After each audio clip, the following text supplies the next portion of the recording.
Le mariage entre téléphonie mobile et voiture n'a jamais aussi bien fonctionné que sur ce salon de l'automobile de Genève.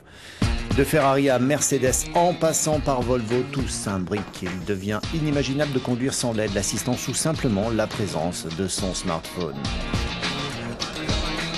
Seulement voilà, dans certains cas, il s'agit d'une véritable incompatibilité et d'une source de danger.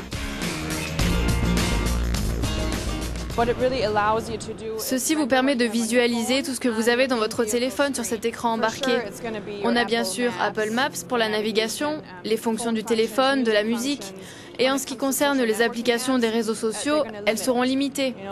On ne pourra pas avoir un accès complet à Facebook comme sur le téléphone. Ce sera réduit à 2 lignes ou quelque chose comme ça. Le Prestige n'échappe évidemment pas à la règle, à l'instar de Rolls-Royce et de sa superbe Ghost série 2 qui propose le bon rapport, la bonne vitesse en fonction de la route et de ses aléas. La sécurité et le reste ont un coût qui s'élève à 230 000 €. La voiture a vraiment un design révolutionnaire et avec ça, nous avons introduit un certain nombre de nouvelles technologies. L'une d'elles est une transmission assistée par satellite. C'est une technologie qui permet à la voiture d'utiliser le système de navigation avec le GPS afin de prévoir l'avenir, de voir ce qu'il y a derrière le carrefour.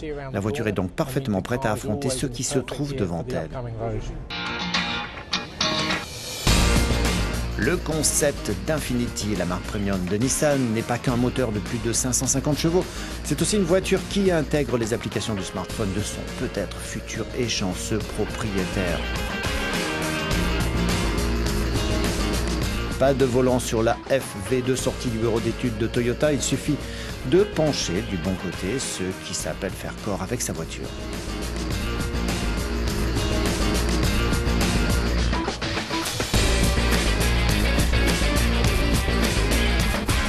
Une superbe Batmobile découverte sur le stand Lazaret, là au Wazuma GT.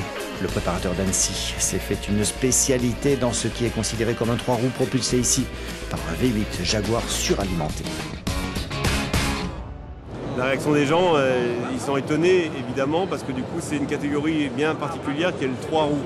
Donc c'est ni une voiture ni une moto, c'est un tricycle et qui est reconnu de manière européenne, mais c'est un 3 roues.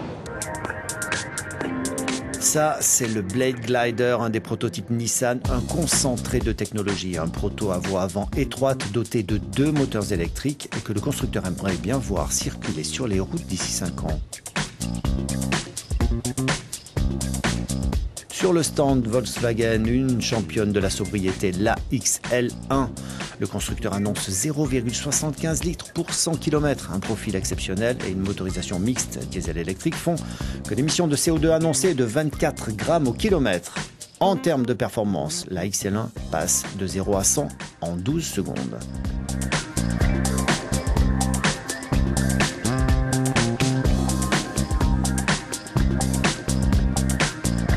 La Chine n'est pas en reste. Le constructeur Fulu était à Genève pour présenter le plus petit véhicule électrique actuellement sur le marché.